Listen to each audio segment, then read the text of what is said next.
Jason. We're here at the Michigan Sports Hall of Fame. You're being inducted and recognized for your time with the Michigan State Spartans. A lot of memories there. You won the championship. But how does it feel to be inducted into the Hall of Fame? Oh, it's a great honor to be inducted into the Hall of Fame. There's been a lot of great people been inducted into this Hall of Fame and show that you did something in the sport you did, contribute to it. Just amazing feeling, going in with some great nominees. I'm just excited to be here. Absolutely. And Tom Izzo was here. You were, like I said, you were on that 2000 team. What are your favorite memories from that time? Oh, it just, the guys come together, accomplishing a goal. When you set that goal at the beginning of the season, you work hard for it. You have some bump in the roads, but you always stay focused on winning the championship. That's something that I could cherish the rest of my life. And anytime I see any of my teammates, no matter if it's 5, 10, 15 minutes, years later, we always remember that moment when we accomplished and we won that championship. And the Richardson family has legacy within Michigan State. Your son Jace was an integral part of the team's, push to the Elite Eight. Now he's in the league, following in your footsteps. How does it feel to see your son kind of following the same path as you? It's amazing. For him to pick Michigan State for the school to go to have a successful season there, going to Elite Eight, win the Big Ten championship, and then going to the pros. I'm just proud of him. It's still surreal that the path he has gone to become an NBA player, the hard work, the dedication, overcoming some obstacles of being hurt. I'm just a proud dad and just enjoying every moment he's living right now. And finally, for me, when you think about the current outlook of Michigan State basketball, obviously having a good start to the season so far, but what do you think about how far they can go this year? The sky's the limit. It starts with Coach Izzo. Anytime you got Coach Izzo, he's a threat when it comes to March. There's always a threat to get to the Final Four, always a threat to get a championship. They got a great young core. They're playing well. Jeremy Pierce playing well. The young guys are coming in playing well, but I think the key of it is Jackson Kohler and Carson Cooper. Those guys have been amazing, and I can't forget about my man, Flight 55. So, they just got a great team. They're going to do some amazing things this year.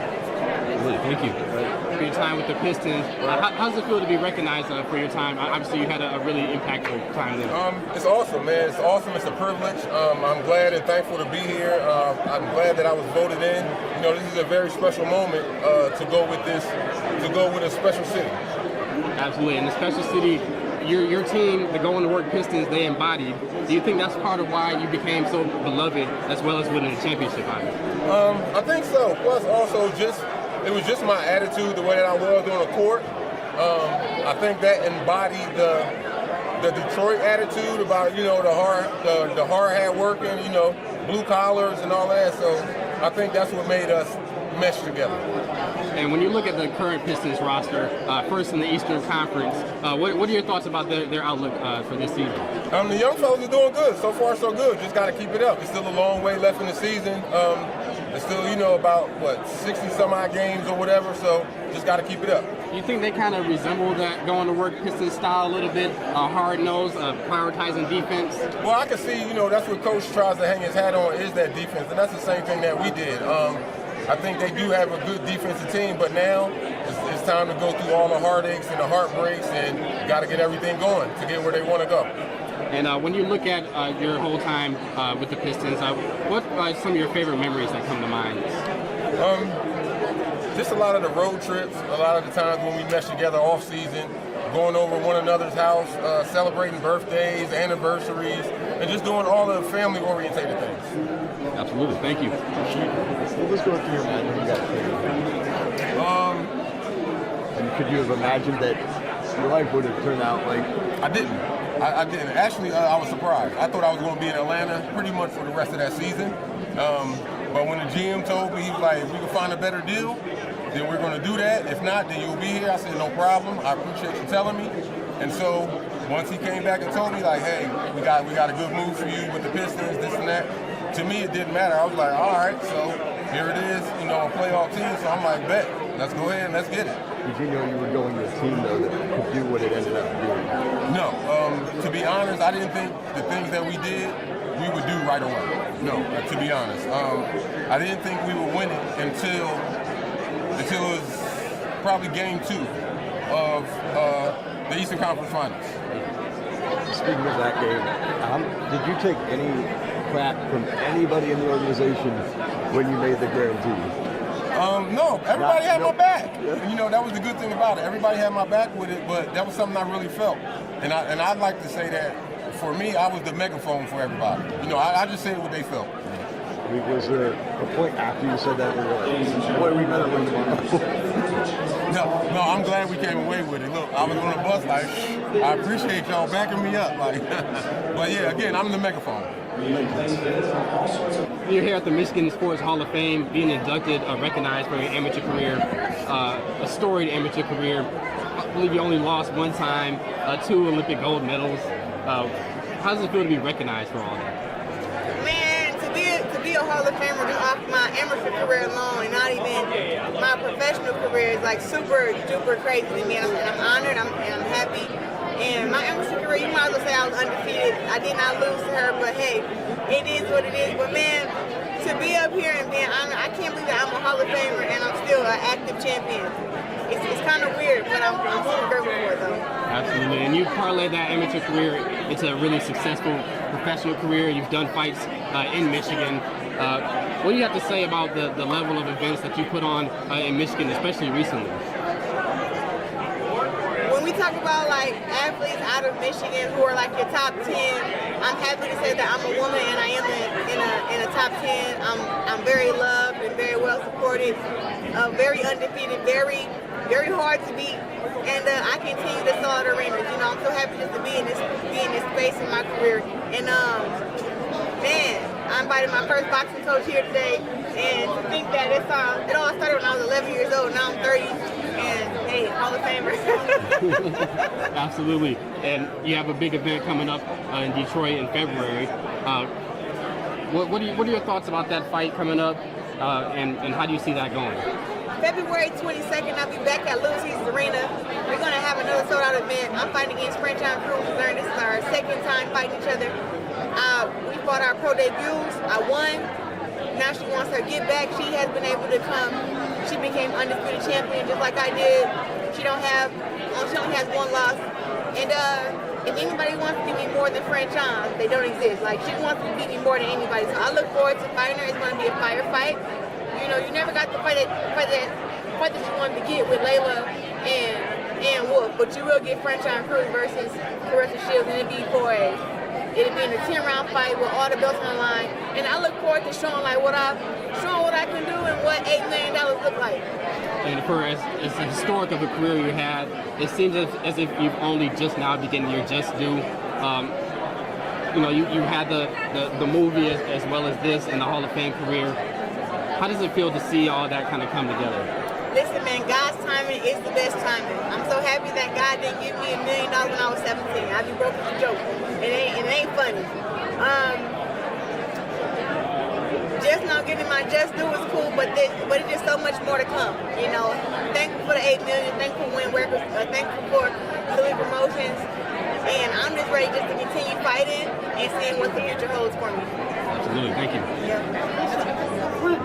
Hey, go Flint one time, yeah. We're gonna have to go backstage in like a minute, so go ahead. Obviously, you're very proud of Flint, but having fought there several times in Detroit, and there's kind of a boxing renaissance coming back here in Detroit.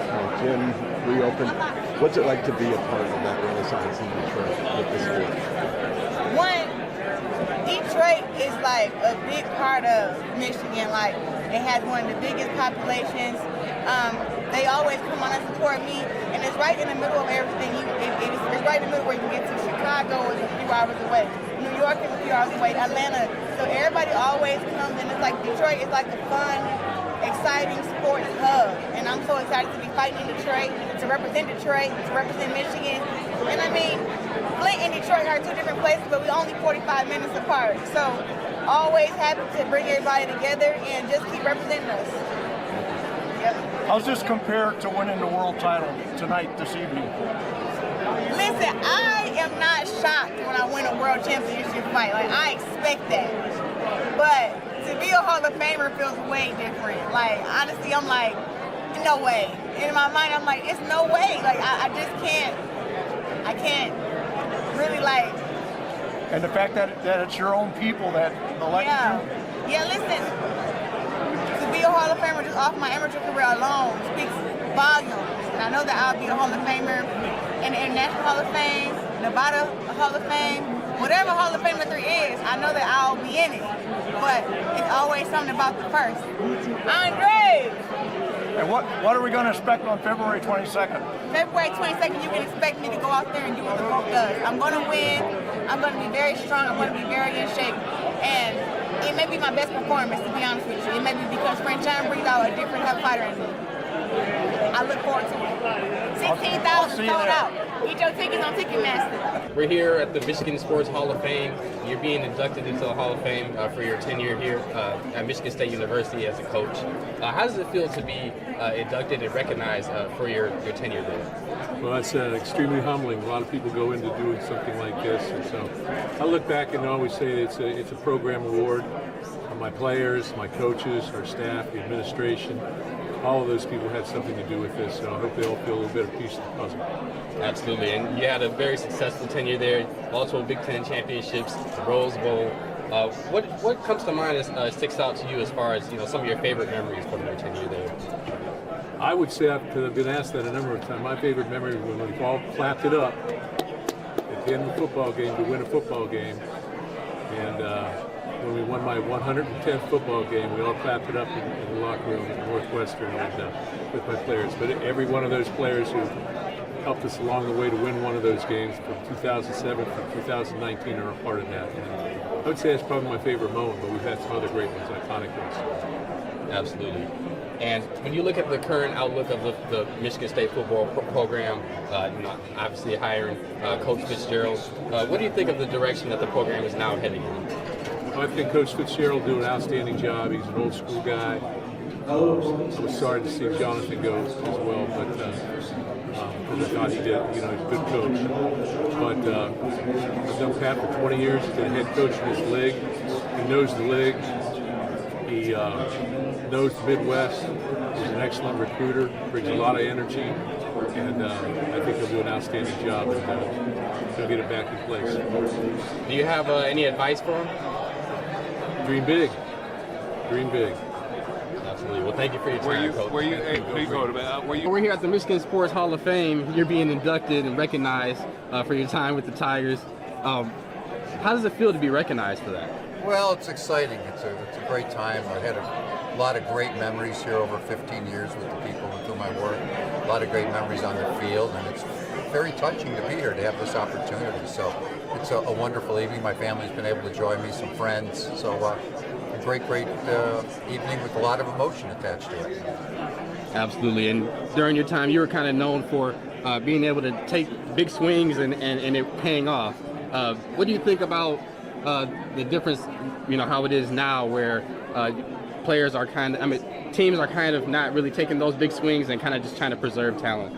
Well, I think it differs. I think every organization is somewhat different, and sometimes some organizations take bigger swings and some not quite as many. We still try to take some big swings at times, sometimes a little bit smaller ones, but I don't think the game's changed that much in that regard. But I think it's always been important to try to make your club as good as you can and to do things and not be afraid to make moves if you think they're going to help you win a championship. And if you have organizational philosophy with that, particularly from an ownership perspective, and help show that to the fans, it's always a great way to operate. And when you think about some of those big swings that you made, is there any that sticks out that comes to mind to you? Well, probably when you look back, anytime you talk about Miguel Cabrera joining an organization, one of the best players in recent history, probably in the history of the game, that was a big time period. And of course, we got Max Scherzer in a deal and a huge trade like that, and many other guys, some of them as free agents. But probably the Miguel acquisition would be one of the biggest because it was a big trade, and I think really helped turn the franchise and set them up for years to come. And with the looming expiration of the collective bargaining agreement, how do you see the outlook for the MLB going forward? Well, that's one that's above me even. So I'm focused on trying to win in 26 with our organization, doing the best job we possibly can. And hopefully they get something settled at the end of the year, but that'll be settled at levels above my head. All right. Well, thank you so much for your time. You're welcome. Thank you. Thank you. Don't worry. Good to see you.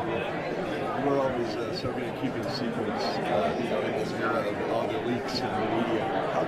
How do you keep a secret? Well, I think first of all, you emphasize it to your people.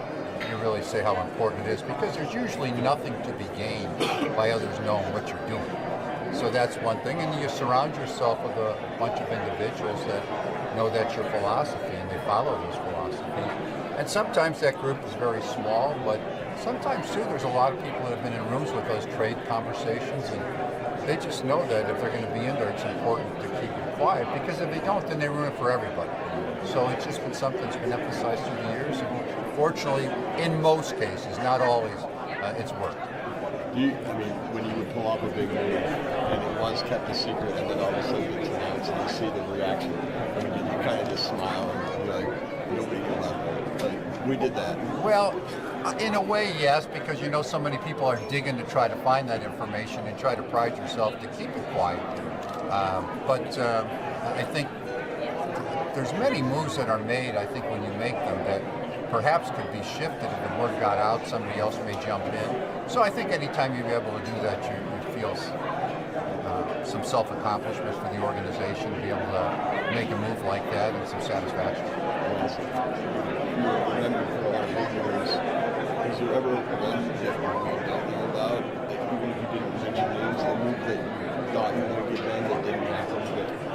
Oh yeah, I've had many of those that have gone throughout my career. Some even not necessarily with the Tigers, but throughout my career. And I won't really say what they are at this particular moment. But sure, there's times where all of a sudden you have your emotion taken out of you because you think you're going to make the move. It doesn't happen, and then you have to regroup because it's important that you regroup quickly. Good to see you. Good to see you. One more question for me. Yes. So you were part of bringing championships back to the city of Detroit, and now all four sports are firing on all four cylinders. So how does it feel to see the city of Detroit thriving in the sports department? Well, it's great to see. I mean, it's exciting. We were here for such a long time. We have a lot of friends and people with the different organizations. So you love to see that happen for the fans here. And we were a part of that. There was a time period when the same thing was happening. When I was first here and we start going, you had these same teams. The Pistons were winning championship. The Red Wings were winning championships. So it was a situation where clubs were good at that time. It's good to see the full circle come back. And I feel good for people to be experiencing that. It's great for the community. Thank you so much. You're welcome. Thank you. I'm honored for your time with the Red Wings. What are your emotions? How do you feel about being inducted? Well, I mean, I've spent 20 years here. It's a great honor. There's so many great athletes over the years and coaches and sports icons, and love my time in Detroit. 2 Stanley Cups, nothing but great memories. Illich family, how they treated me, Kenny Holland. I found a home. I came from Chicago. Wasn't the most liked guy when I got here, but they accepted me as part of the family, and like I said, very honored for this moment.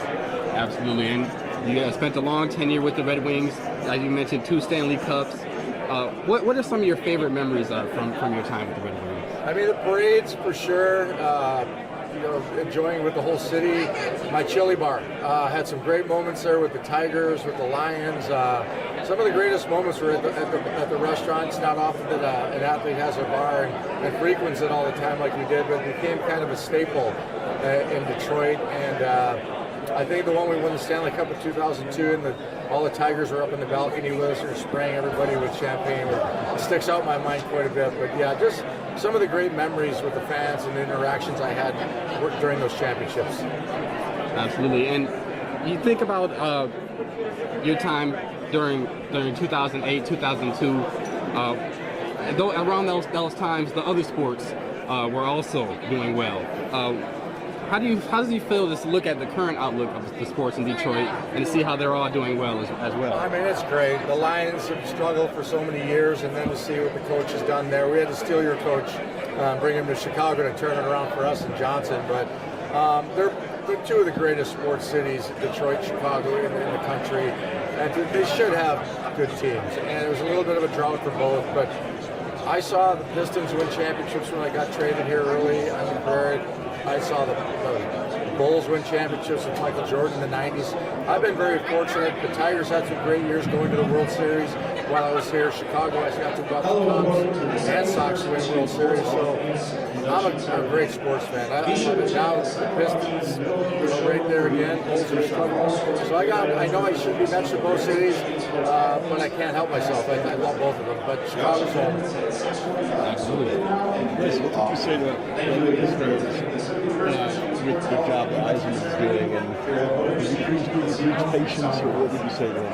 I would never question what Steve Eisenman does. There's not a harder working individual, whether he played or coached or general manager. So it's a process. I don't see Stevie panicking. They're there right now, though. It's going to be some tough decisions in the trade deadline because they're in first place the other day, and so it's so tight. The parity's so close. So I don't see him panicking or selling the farm, but they're in a position now where they can, if they make a few moves like Kenny Holland used to at the trade deadline, it's going to excite a lot of the fans, and it could be a good run for them. And lastly, for me, you mentioned the Chicago sports fan. What do you make of the idea of the Gary, Indiana Bears? Garbage, absolute garbage. I don't like to get political, but the guys we have running the state and the city work out a deal with the Chicago Bears. I don't even want them to go to the suburbs. I know that's kind of a common thing, but there's got to be a deal there to keep it down that city, right down that lakeshore property. There's plenty of property. But what do I know? Restaurant owner. Thank you.